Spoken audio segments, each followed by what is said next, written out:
Hey there, fellow adventurers and future captains of the seas. Welcome back to the channel.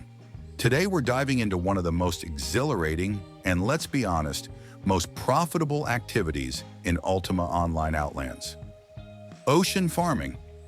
Now, if you're new to this, or even if you've dabbled a bit, let me tell you, ocean farming is an incredibly fun and rewarding experience. But don't be fooled by the allure of sunken treasure and massive experience gains. There's plenty to learn before you can truly master the waves and get the most out of every run. Think of it as the ultimate high-stakes gamble. It's a high-risk, high-reward endeavor. On one hand, the rewards are unmatched. We're talking about some of the best loot and highest experience per hour you can find anywhere on Outlands. This is where you truly optimize your grind. But, and this is a big but, it comes with significant peril. The high seas are a lawless region, a true wilderness where any player can attack you at any time, and the consequences of failure are steep. If your ship goes down, you're looking at losing 20% of its total cost. That's a chunk of change, especially on those fully upgraded vessels. Speaking of vessels, getting into ocean farming requires a substantial upfront investment. You'll need to acquire a sturdy ship, deck it out with essential upgrades, and crew to maximize your efficiency and survival. In this video, I'm going to pull back the curtain and share my personal blueprint for success. We'll break down the specific character build I use, detail my optimized ship setup, and of course, I'll be showcasing some exciting live footage of the action, giving you a real taste of what it's like to conquer the high seas of Outlands. So, buckle up, set sail with me, and let's get you ready to become an ocean legend. First off, let's talk about builds. While a DPS Pooner is king for maximizing your farm speed, if you're struggling with survivability, you can always opt for the safe Pooner build. This involves sacrificing some damage skills for increased defense through pairing. When it comes to the fishing codex, I personally run Skewer as my main stance and Salvo as my finisher. This combination is incredibly effective for quickly clearing enemy crew, which is crucial for efficient farming. If you're leaning into a build with pairing, I highly recommend using the Bulwark stance with Last Stand as your finisher. Moving on to the healing codex, my top priority is Without Borders for its increased bandage range. This makes healing your crew much easier and more flexible in the heat of battle. Next up is Pressure Points for its significant damage increase, boosting your overall offensive output. For the remaining points, I allocate 2 levels into both Combat Medit and Triage for enhanced damage resistance, and 1 level each into Overheal and Immunize to round out the healing and support. Now for your links, you'll want to prioritize maximizing your cannon damage first, as this directly impacts your board speed. After that, focus on damage to ship. This link will drastically reduce the time it takes to kill mob ships, and it also boosts your bomb damage, helping you sink enemy player ships much faster. The remaining link choices will depend on your specific build. You can go for maximum swing speed if you don't have it already, or further increase your melee special chance and special damage. As for your aspect choice, I've found the most rewarding one to be Fortune. The increased experience and enhanced loot drops are absolutely amazing. This is especially useful when you find yourself waiting for cooldowns between ship engagements. With your character build optimized, it's time to prepare your ship and crew for the high seas. First, let's talk about the vessel itself. For this specific build, the absolute best ship to use is undoubtedly a galleon. Now, while you can certainly try this setup on a large ship, or even a carrack, it's important to understand a key difference. These alternatives typically won't allow you to consistently achieve that crucial 3-shot board against every size of enemy ship. The galleon provides the optimal balance and firepower needed for this strategy to truly shine. Once you have your galleon ready, we move on to outfitting. I always go with the destroyer because it provides the absolute most cannon damage.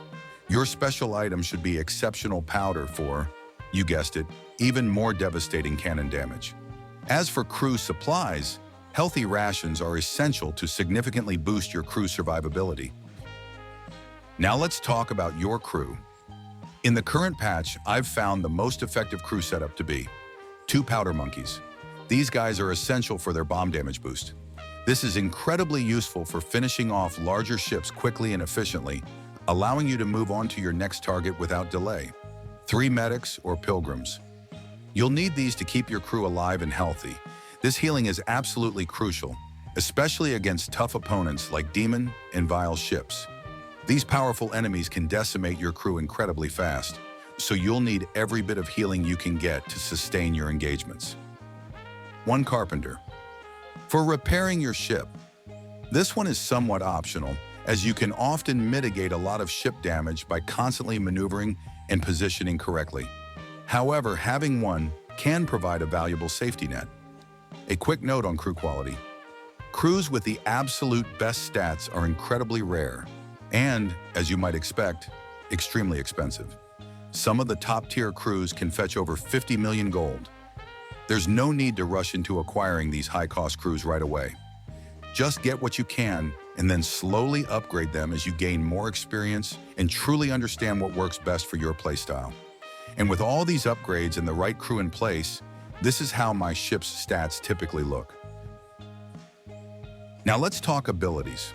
For your lesser ability, pick Bone Shot.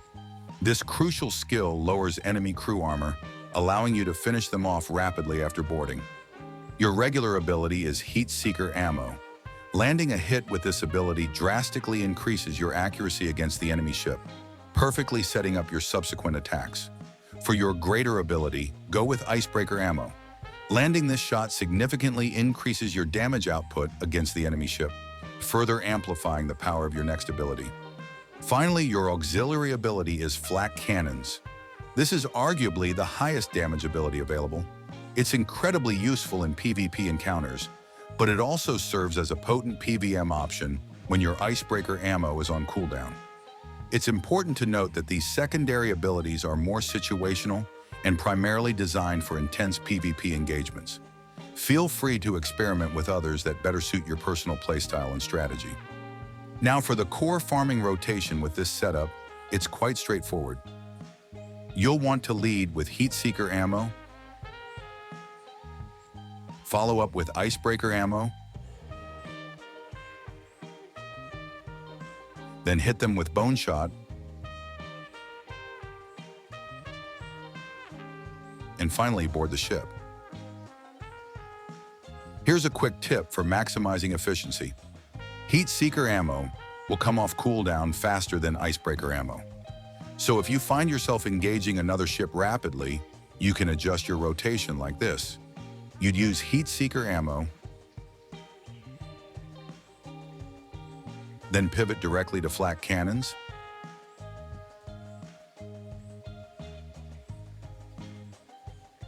follow with Bone Shot, and then board. All right, that covers the full setup and build. As I mentioned earlier, the open ocean in Outlands is a truly lawless area, and you can expect a lot of PvP action. So before we wrap up, I want to give you some crucial advice to help you survive and thrive in these wild waters. First, hit your spyglass as often as you can. Spotting enemy players as early as possible will drastically improve your chances of surviving any PvP encounter. Early detection is key. Always have an escape plan. Know exactly where you can get to safety, whether it's a friendly port or a safe zone, if you get spotted by enemies. If possible, coordinate with friends to have them farming nearby, ready to assist. If a faster ship approaches you, use your cannons. Shoot them every single time your cannons are loaded. As a cannon damage build, you undoubtedly have more firepower than a faster vessel. Use that advantage to drive them off or even sink them. And finally, dock your loot and salvage often. This is a golden rule. By frequently dropping off your hard-earned gains, you'll significantly reduce the impact and sting if you do happen to get sunk. Better safe than sorry. That's all for this detailed guide. Now I'm going to roll some footage of active ocean farming for you to enjoy. Thank you so much for watching, and I look forward to seeing you out on the oceans.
Your cars.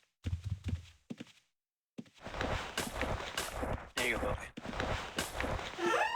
Place them on the ground.